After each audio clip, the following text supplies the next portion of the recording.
And we're live. Hey everybody, it's Thursday. We're back on track. It's 1 p.m. in the Pacific. Wherever you are, whatever you're doing, I hope you're well. Excited today to talk to someone I have never met in person, but have thoroughly enjoyed checking out her YouTube and her Instagram. I'll start with this. She has a very unusual pet. I wonder if you follow her, you absolutely know what it is. But if not, you're going to want to, just for that. And that's not even the topic of today's discussion. Anyway, Bri Andrassy from Florida, fisherwoman. I understand maybe a family of fisher people. And half of a stand-up paddleboard, though, is what's very specific to the talk we're talking about today, although she fishes in a lot of different ways and has a lot of other great things going for her that we're going to talk about. So I'm super excited to bring her in. It's 4 p.m. in Florida, I believe. So she got home from an amazing day job that she has, which was so kind of her. Thank you, Bri. She should pop on anytime if it's working well. Yay! Hey! You're outside and it's still light. That's amazing. Oh, it's Florida. You can't really beat it. So welcome. Thank you for having me. Thank you for being here. Are you a lifelong Floridian? I'm not. I actually moved here, 2011. So I grew up in New Jersey. And I do not miss the snow. I miss my parents though. Yeah, absolutely. There are ties that bind us to wherever we started, but Florida and fishing and outdoors and the lifestyle that you have and the pet that you have. We have to start just Oh because my gosh. your Instagram this morning, it looks like he, I think, was up to No good. trouble.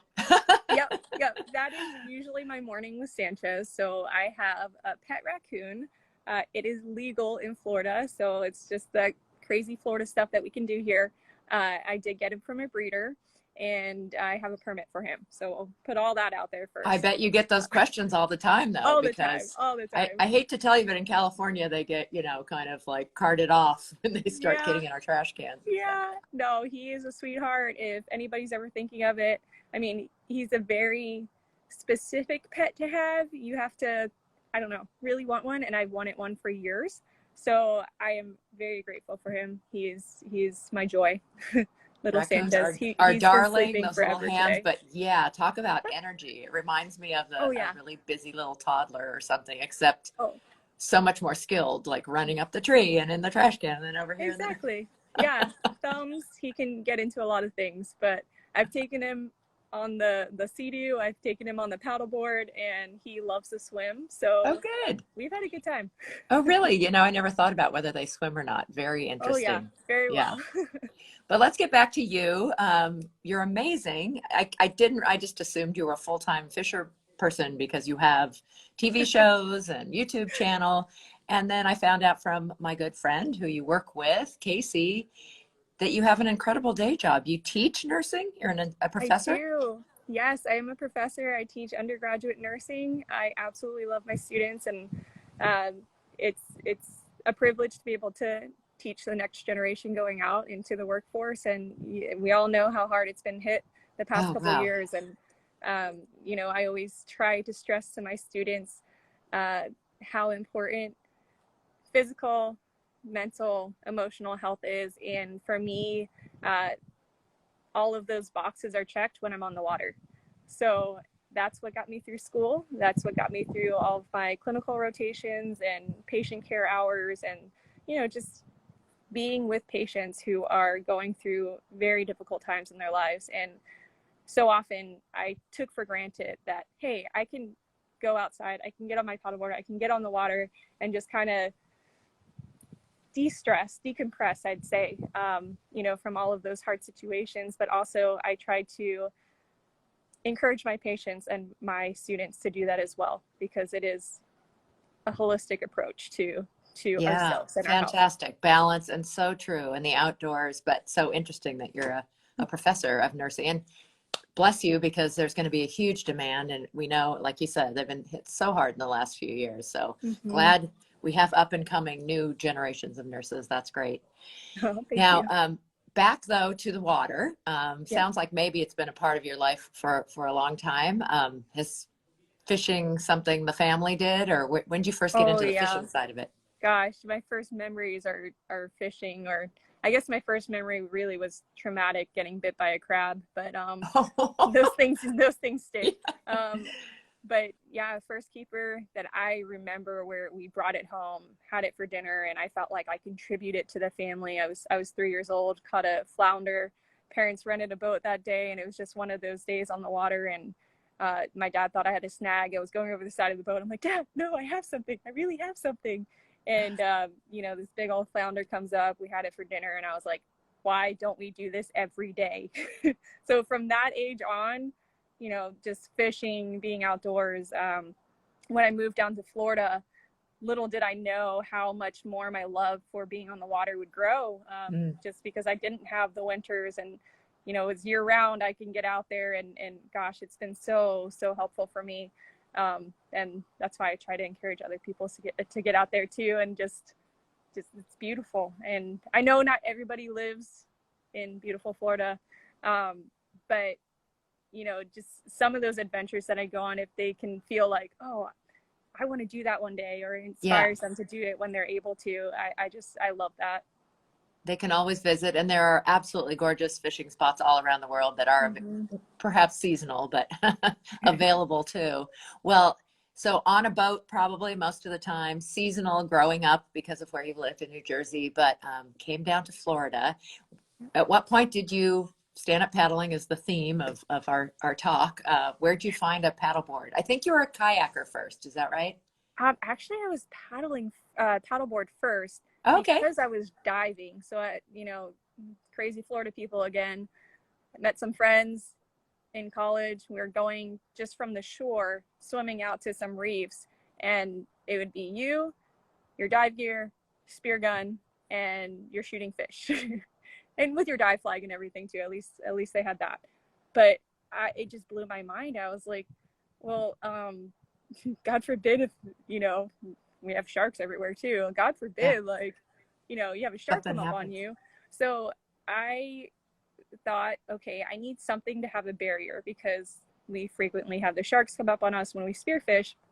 So paddleboard was what I thought was the best option. So I first got a paddleboard to spearfish, and then I was wading to a bunch of different places when I was inshore fishing, and I was like, if I just had something to get over that deep hole that nobody else could get over who's wading, this could work. So I had a decently cheap paddleboard, and I was like, I'm just gonna take it across there. And so I was using it for diving, and I was using it for fishing.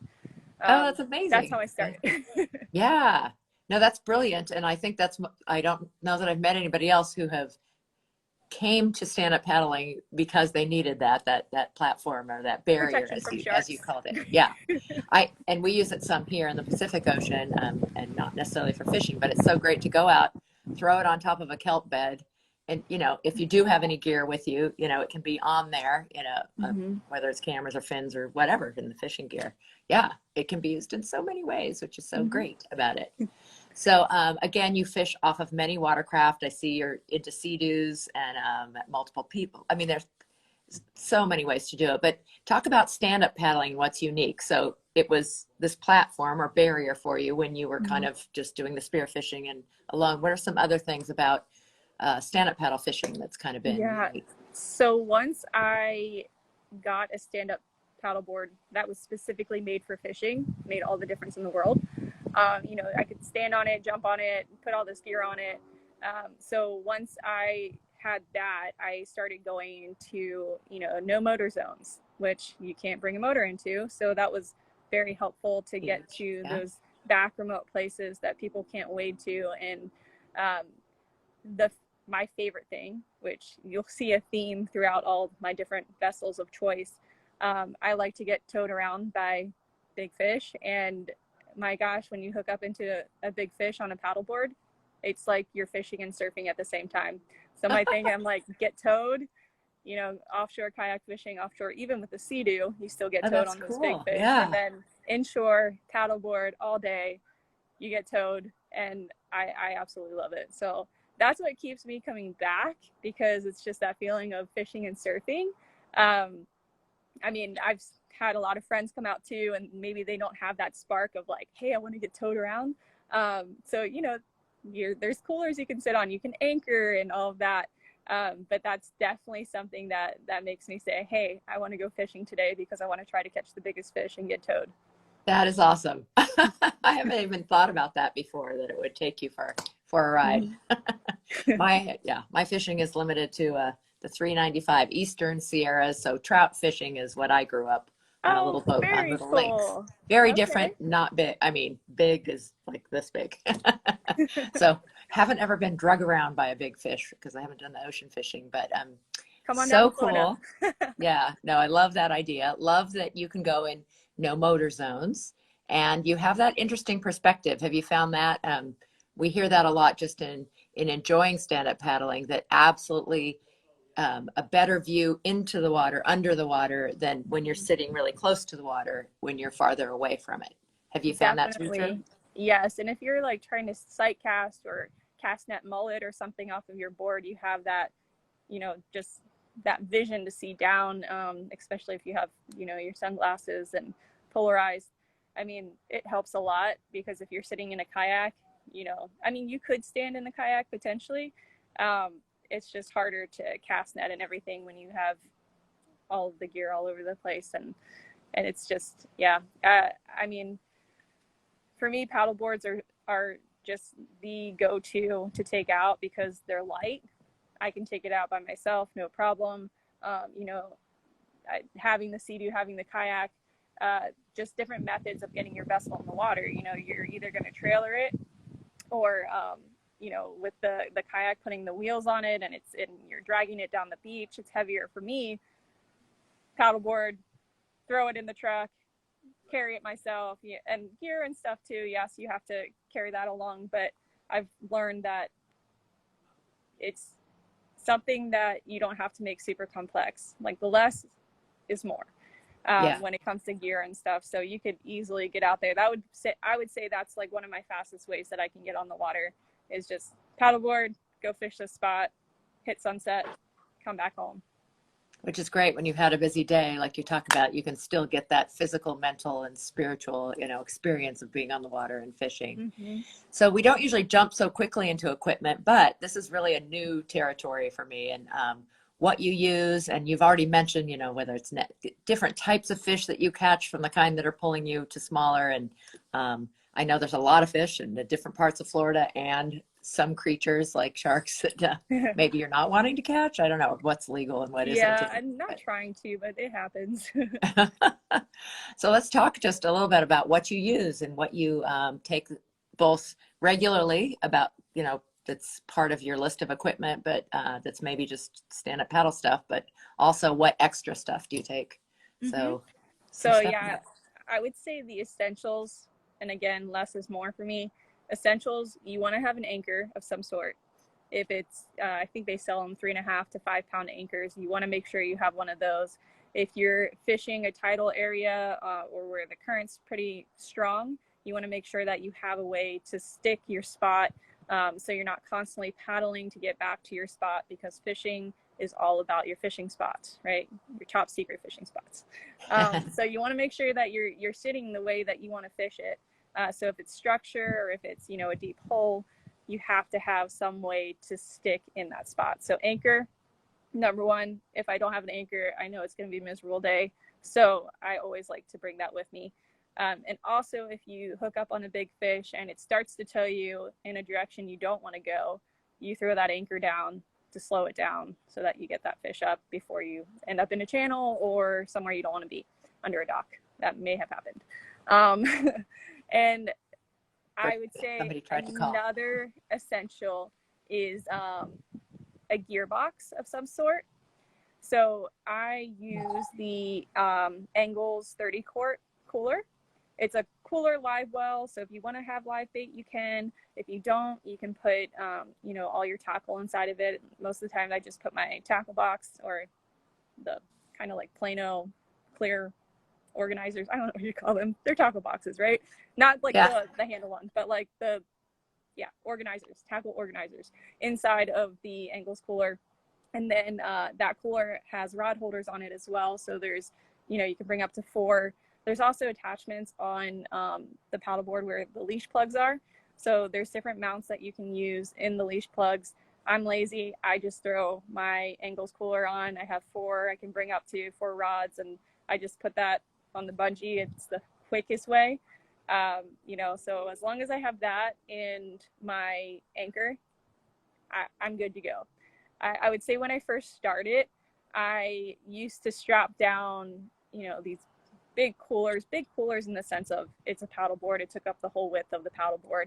And that was great for like sitting, or, if I know I'm going to a place where I may be bringing home fish and I want to ice them properly. That's a good idea too. Other options for that, Hobie Fishing makes a fish bag that I've also just put up underneath the bungee. If I'm going for fish, I want to ice it. That's an easy way for diving, at least. That way you don't have the weight, shifting in the waves if you are, offshore in that salt water. So those are different options for coolers that I use. Trying to think. If you're going diving, an essential gear that you should have is a dive flag. So again, with that Angles cooler, it has the rod holders. I just put a dive flag on an old fishing rod, and I have that up, and I try to get the biggest dive flags you possibly can, because yes, you think boats are going to see you with your paddleboard. They don't.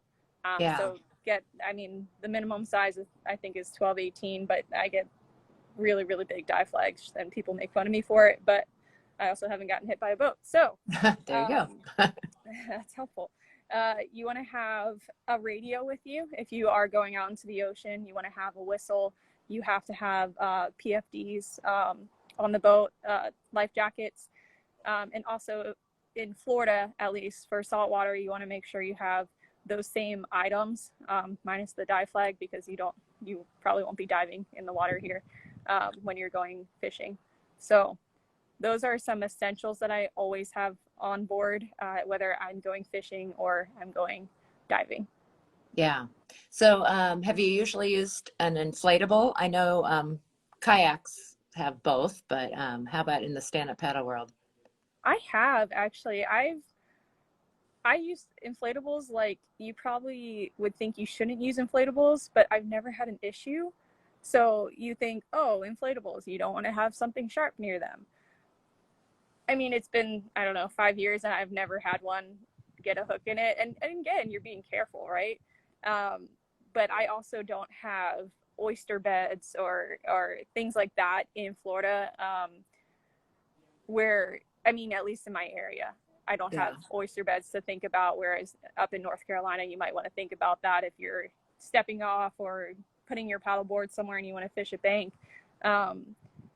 I've used the inflatables more so if I want to anchor out somewhere. So say I bring my Sea-Doo, throw an inflatable paddleboard on the back, you anchor the Sea-Doo, you take your inflatable paddleboard. I have a whole battery and paddleboard pump that it just inflates itself, and I can just go, wherever and explore, and it's easier than taking a whole Sea-Doo and re-anchoring it each time.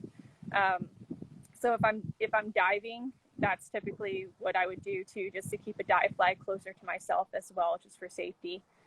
But I use inflatables all the time. I think they're great. I think, people don't think of them as something that is the go-to for fishing. I fish off of it all the time. I use it for diving. If you're driving, if I drive down to the Keys, it's easy to throw that in the truck bed and just have everything you need, really, to do the same things you would if you were fishing or diving up here. So I use it a lot. And I would think they'd just be more comfortable for fishing when you're out for hours, maybe just both on your feet and, I don't know, bumping things. The one I have found to be very sturdy, and I believe you're on SIC, right? Sandwich Island Composites, SIC Maui, which makes all kinds of paddle boards. So a lot of the SUP community is familiar with them, but what a great tool for fishing too. And then I think you used to be with Hobie, who also makes the kayaks and a lot of the fishing tools. Fishing is a big part there. I know I don't know what paddle you use actually, but I use a Warner paddle, and they're big, and the kayak fishing is just huge. I think it's the biggest part of the business that they do, and they just made a paddle that has topography of the Puget Sound. But I thought that is so cool. Like every paddle should have, like you should have a Florida paddle. That'd Because be when so I cool. went to Florida for the first time, I just didn't understand. And I know the whole East Coast has like the intercoastal waterway and then Mm-hmm. being able to get out to the ocean. I just think that's fascinating and wonderful. And the estuary, the mixes, you must have different fish in different areas. I mean, I look at it more just from the conditions for paddleboard racing that I do a lot.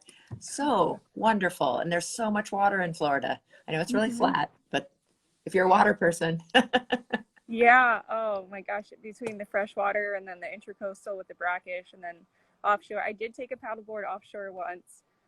I probably wouldn't do that again unless I had a chase boat, because I went out there by myself on a paddleboard, and it's just not the same as like, you know, a pedal kayak trying to get back in. But I think I had like a 200-foot anchor line just in case I got into trouble. I got like a barracuda or something. It was fun, but oh my gosh, my dream would be catching a sailfish on a paddleboard. Could you imagine just getting towed on something like yeah, I that? mean, I've seen pictures Oh. of that and talk about how strong. Yeah, that would be more than a surf. That's more like a water skiing. Yeah. That would be It's on the amazing. list. I wonder if anybody's done that. Yeah, I know more of the people I know, like you, do both free diving and spearfishing off of it, as well as basic fishing. I know I went on a great self-sustained camping trip down the Colorado on a paddleboard and brought my fishing pole, but didn't look into. I had trout. What I have in my, you know, my little tackle box was not what I should have brought. They were catching like giant sturgeon, and I needed Oh, flat-paid no way. fancy. I don't even know the terms for different things, but I had the wrong lures. I had like, I don't know, little worms or power bait. So talk more about the different fish, just because again, that's so you've caught a barracuda. I think you mentioned mullet or something and nets and Oh yeah.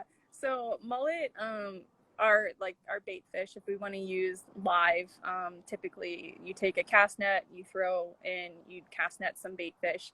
Our inshore game fish are snook, redfish, trout. Those are typically what you're targeting. And oh my gosh, I just love catching snook. That's my heartbeat when I'm inshore. Anything I can do to catch a snook, that's what I'm trying to do. So whether it's artificial lures you're throwing, or if you're throwing, you know, live shrimp or live mullet, it just depends on what you want to use to target that specific fish. And I would adjust my paddleboard in terms of whatever I'm trying to use for bait.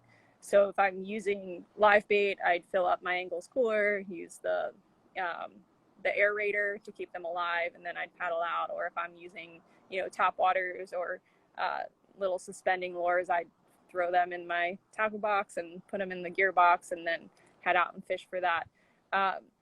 Offshore, again, I would love to have some type of chase boat just so I can stay alive, but I would love to chase some of those pelagics out there. I'd love to get a sail on it, or just anything big. I think would be so much fun. But typically when I'm using the paddleboard, I'm typically going for snook. In my area, we don't have as many redfish, just concentrated here. So if I get a red, which I have before, I was so stoked. It was no motor zone. You know, it's just the best day getting out there. very cool. Yeah. So I won't ask you where your secret spots are, but what part of Florida are you based in? I'm in Jupiter, Florida. Okay. So I know that for surfing, it's known for that, but that's up the Atlantic coast, kind of north Florida so or it's central? southeast, and if anybody's familiar with West Palm, I'm about 30 minutes north of West Palm Beach, about 2 hours south of Orlando. Got it. Got it. Okay. So down the coast a little bit more, but it seems to be a very popular place. I'm sure it's great, and I'm glad you're It is. We loving have living there. we have freshwater options too, which I've taken the paddleboard to do some freshwater fishing. Um, you know, bass. We have peacock bass, and we have clown knifefish, which are very specific to South Florida. So that's another option here. So between, I mean, the freshwater, intercoastal, offshore diving, I guess you could say, until I get my sailfish, you just have so many options. Yeah, fantastic. So you stand up paddleboard, you fish in all these different ways. You've been in Florida since 2011. Do you travel at all? Have you fished in other places, or do you have hopes to fish somewhere else? I have fished in a few places, Panama, Mexico, Oh, primarily during the December months, because normally the conditions here are, you just don't know what you're going to get. Wind's always up or it'll be choppy. So I usually go around my school breaks when I'm not teaching. So that month I'm like, I really want to fish and I want to fish offshore, or just not have the wind howling. So sometimes I travel during those months. During the summer, gosh, I love fishing here. I really do. And I'm hoping to be home more so I can fish it when it's at its prime in June. But that's I guess a New Year's resolution. Is that a thing? Yeah. yeah. That's what I'm gonna try to do. Be here more to fish my home waters because I love it. So June is prime season, you said. Yeah, end of May, June, July. It's harder because bonitas start to come in. But April, May, June is when the fish start to migrate from the Bahamas, and it's unreal. I Very promise cool. you, I'm not selling Florida. No, there are I'm many so great excited aspects to about Florida. fishing It's this funny. summer. Yeah. No, I've thoroughly enjoyed, I've only been going since about, actually, it's same time you moved there, about 2011, and have had great times there for sure. So you've given us some great equipment tips and a lot of things I haven't even thought about or heard about. Fantastic. How about tips on just getting started generally stand-up paddle fishing? Yeah, so if you've never tried it, I would say find the specs for the board that you're looking at and make sure that it will float you well. So you can look at the weight capacity. If you're standing on a board and the rails, which are the sides, are underwater, that board will not float you well. So if you add gear to it, it's just going to make it harder. And I've had people just mind blown that I'm able to catch a fish off of a paddleboard because they've had so many experiences that were not great on paddleboards because the paddleboard was not It was the able wrong to one. float them. It was the wrong Yeah. paddleboard for them. And a lot of them, they're not made for fishing. So if you've rented one before and you're on vacation somewhere and you've fallen in again and again, you're like, I don't know how people paddleboard. I want to encourage you to try again, Yes. and look at a board that will meet your body requirements, whatever that may be. I know for SIC, I use the 11-foot mangrove. I use the 11-foot towel fit, and they also make a 12-foot big fish. So it floats a heavier weight on it. It's a bigger board. So I took my parents out. My dad's a bigger guy, and we put him on the 11-foot, and he's struggling, but you put him on the 12-foot board, and yeah, there you go. Happy place. Um, Yeah. Yeah. so you definitely want to find a board that floats you. All that to say that. Well, and that's Um, such a good point that you have to think about you're bringing extra stuff to go fishing. So it's not just mm-hmm. your weight, but additional weight. Yes. And again, less is more. So don't overkill on all the gear like I did when I first started. I was like, by the time I was done with my truck, I'm like, okay, cooler, gear box, all this. And I was just like, okay, I'm so tired. Am I sure I still want to go out there? So I would say, rods, anchor. What do you need to put your rods in, whatever that may be, whether it's one attachment, you want to bring one rod and have your little tackle box underneath the bungee cord. As simple as you can possibly go. Just make sure you're being safe. Make sure that you look at the regulations on your home waters. I know for us in saltwater, you have to be wearing a PFD if it's the inflatable kind. So if it's deflated, you have to be wearing it. If it's just a plain PFD, you can have it on the board. So you have to look up those specific regulations. We also have to have a whistle on person, and I believe you have to have a light on person as well. So, and some places require a leash as to be attached to you, which makes it a little bit more difficult in fishing if you're turning and, well, when I have Sanchez on the board, it's kind of hard. Maybe that's just me, but yeah, you want to make sure that you're following all the safety requirements that you have in your local jurisdiction. Yeah, really good point about safety. And then just based it, I mean, you're a Floridian and everybody in Florida knows about sun, but people forget like you're outside and you need sunscreen and maybe a hat or protective wear or whatever for Yes, fishing. any performance gear. I mean, my go-to, if it has a hood, that's what I would buy. Just even if you don't wear hoods normally, if having that option, especially in Florida, is so helpful.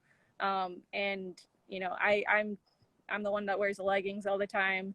Um, if I'm sitting on a sea-doo and I'm wearing shorts, I am fried. If I'm on a paddleboard, you know, kayak, all of that, I'm always trying to wear the leggings just for sun protection. And also I use like a zinc kind of, I don't know, it, you put it on, you don't have to touch it the rest of the day. It looks funny, but heck, like, I Right. don't Plus, care. it's better for the environment and for you because Mm-hmm. it's natural. So, zinc-based stuff is great. Yeah, good. Excellent, excellent tips. Thank you so much. We have a question here from Joe Fry. He wants to know if anything is biting in Florida at this time of year. Anything biting in Florida. I was just out the other weekend. I mean, if you're talking about like paddleboard fishing or offshore fishing, I caught a sail the other week. Sails are Ah, still around. I mean, yeah. this is the season where the sails are going to start coming in and all the sailfish tournaments are happening. Sailfish, you might find a dolphin or two offshore. Inshore, the temperatures are starting to drop with the water temp, and they say that's tied to snook feeding. I feel like it's more so tied to the current that's happening, the tide that's dropping, and the position that you're throwing. If you're, you know, lined up the right direction, a lot of fish or snook in particular are feeding in the mornings or sunset. So sometimes you just go out at the wrong time. You can't really do much about it. But you know, we have these snook here, and it's just so much fun. They're year round. But yeah, between inshore, offshore, I'd say those are probably the primary ones to target right now. And then if you are freshwater, we have those peacocks and those clown knife. Yeah, fun stuff. So, you said one of your goals is catching a sailfish. Any other kind of dreams about on the fishing side of your life? I would be catching a sailfish from the paddleboard. That's a Oh, goal. that's very specific. That's right. You catch them already on your, is it Yeah. Sea-Doo or Oh, boat? that But would be a goal. That would be so much fun. Um, I I want to catch a black marlin, and I want to catch a white marlin. I got my striped. Um, yeah, the billfish have me hooked. I can't shake it. Um, yeah, billfish all day. Inshore wise, I'm always trying to beat a personal best, and right now I have the snook that was 42. So for me, it's like bucket list, but it's the platform or the vessel that you're using as well. So it's like I can catch, you know, 42 from a boat, or I can catch it from a paddleboard. What would I prefer? I prefer the paddleboard because you go for a ride. So I have different bucket list fish in terms of different vessels that I want to yeah, use. very fun. And Casey said she got lobster with you Oh, she underwater. did. Yeah. Yes, yes. Is it? I use the board all the time for diving for lobsters, spearfishing and lobster diving. I mean, it's so easy to set up, and you don't have to go to the boat ramp and, you know, put in. It's just you drive, you launch, you're there, and you come home, you have dinner. Very fun. Well, I bet you've had, even though you're young, some really amazing experiences. We know you had a little crab bite at age 3, but still fell in love with surfing at that age.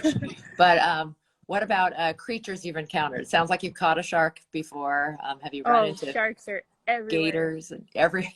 Oh You have yeah, okay, bull and yeah. what other So kind? I know what was that's the that? one. Bull Bull sharks. sharks. What a Oh yeah, bull sharks. We have lemons, which I guess is specific to this area. Friend saw a great white the other weekend while she was diving. We have a mix. We have a mix of sharks. We have our gators, which again, that's when it's hard to go offshore because of the conditions. I go to Lake Okeechobee and try to catch gators legally. Of course, I have the permit and the tags and everything, but anything that I can get that will bend my rod and take me for a ride, that's what I'm going for. So So have you not been on last a year, but gator ride? Have you actually been pulled by a yeah. Oh gator? yeah, I got one on the Sea-Doo. It Wild. was wild. It was wild. That was probably one of my favorites. It'll go on the catch wall once I complete it. But yeah, It's fun. We have some critters here. That's wild. Yeah. So I'd never thought that much, but so true about different platforms for fishing. Yeah. That how different those are. Do they have records for different types of fish off of different platforms, or not necessarily? I don't think when it comes to platforms, that would be kind of cool though if we started something like that. They do with like how heavy your line is and all of that, and male, female, and I mean they do for IGFA, but I don't think they do for vessels. That's something we should start for paddleboards at least. There you go. So Sharp 4130 says, tell them about your SUP camping. Oh, okay, yeah. So I have slept on a paddleboard in the water, not just like on land. Oh, wow. Yeah, so I started doing that in the Keys. Actually, no, I started doing that in Sanibel. Yeah, I would just go in between semesters, and that was my just unplug, and nobody can reach me. I'd go to my truck once a day, text my mom, thumbs up, I'm alive.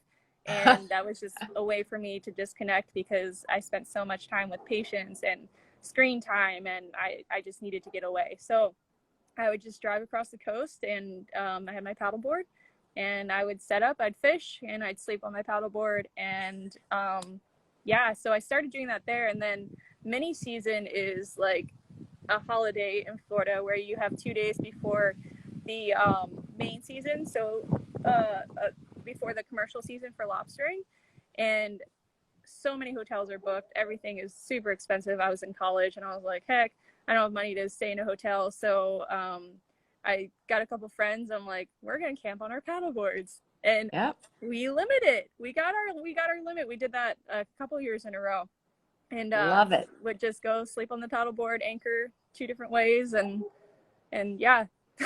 There's another reason for an inflatable, right? An inflatable's flat and much more comfortable. Yes. Now I haven't slept on them on the water, but I've used it as my mat on the sand, you know. When camping. Yeah, I think one of us got the inflatable, the other 2 didn't, but it was we have so many stories from those trips, and I you know, so many things can go wrong, did go wrong, but were resolved. And it's just like, you know, that's how memories are made. And like, I don't know, I feel like I spend so much time just on the social media side of like putting stuff together, putting it out there, that I'm like, how ironic. I'm like trying to inspire people to get outdoors and to get off of social media, and I'm using social media to do it. So yeah, it's just, those trips are so special to me because you just get away from everything and you unplug, and you just get to see you know, the beauty around you of just the sunrise. Or I had a manatee come up next to the paddleboard one morning. Scared me at first, but then I was like, this is so cool. You know, just having the opportunity to do that. And I just think of so many patients that, you know, their last dying wish was to just get outside and feel, you know, the wind or the sun on their skin. And it's just like, wow, I have taken so much for granted. And yes, it's harder to go and do those things. It's much easier to sit on the couch and, you know, turn on Netflix or something.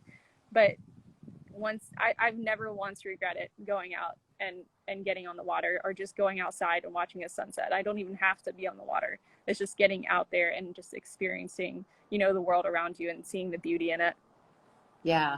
And it's amazing, I think, to those of us who love it that much, that people were just discovering the outdoors during this pandemic. It was really a positive side effect. And I don't know if you've seen increase. We've definitely seen increase in the number of people on the water. Have you seen that in fishing? Definitely. And I've heard that from a lot of brands too, of, you know, just not only because of COVID with the product, but just so many people have just become so much more engaged with, you know, paddleboards and kayaks and sea-doos, and the units are just selling out. And it's because people have, you know, that desire to get out there and experience it, which is beautiful. It is. It's a beautiful thing. Well, as much as we'd rather be outside and just connecting, social media does help share this, and you have amazing social media. So I do want to mention BA_fishing, right? Is that I know that's your Instagram here. So be sure to follow her, because just the Sanchez stuff is enough, but the fishing stuff is amazing. All of it. Thank you. I don't know if the nursing professor part comes into the Instagram, or probably not. And then you've been on different TV shows from kayak shows. It looked like you were in, maybe I didn't look carefully, Croatia or something, Um, Slovenia, oh, I was in Poland. Yeah. Poland. Oh my Hmm. God, it was gorgeous. Then fishing shows. So you've been on a bunch of different shows. So it looks like the YouTube channel is definitely one to follow. Is that the same? Yeah, BA fishing. Yeah, Okay, it's my so initials. So that's where you will find Bri. It is interesting having, I have a fairly common name and there's like hundreds of me when you go on any social media, but I assume your name's pretty unique. But yeah. So when I first created my handle, I had no idea what social media was or how to do it. I just put my straight name, Bri Andrassy, no dots, no spaces, and I had an article report me as Bri Andrassy one time, oh, and I was like, oh, okay, maybe I get it. I totally get it. So yeah, people started calling me Brian, which they thought was funny from that. So I'm like, maybe I should change that. So BA keep it fishing. keep it to Bri, or keep that underscore or a dot or something. That is funny how when you see the words all squished together without spaces, sometimes we get it. There was one of those today, I don't even remember, where I read it completely wrong because it had that, Bri could be Yeah. Brian with the beginning of the last name. Okay, that's funny. So all the platforms are BA fishing. If you search that, and my last name's a little bit hard to find. So BA fishing, you'll probably find me somewhere. Yeah, that is smart. Hopefully That's hooked smart up too. to I a hadn't fish. thought about that one because the spelling, they might not get us the right number of S's or something in it. Yeah. Very good. Okay, so you guys have to be sure to follow her. Anytime you're doing something on a SUP and want to share, we do have a Facebook page where that's where I started, and we tell people who we're interviewing this week. That's also, you guys know that if your friends didn't get to watch this or you know anybody interested in fishing, this does get recorded and it stays there, as well as going on a couple of YouTube channels. You're welcome to have it also. Um, Awesome. but it's great talking with you. Thank you so Anything much. else about, I mean, it looks beautiful there in Florida. We are lucky to live where we live, that year round we can be outdoor water people. Yeah. Um, so many good things. I learned a ton. I Oh, need to now good.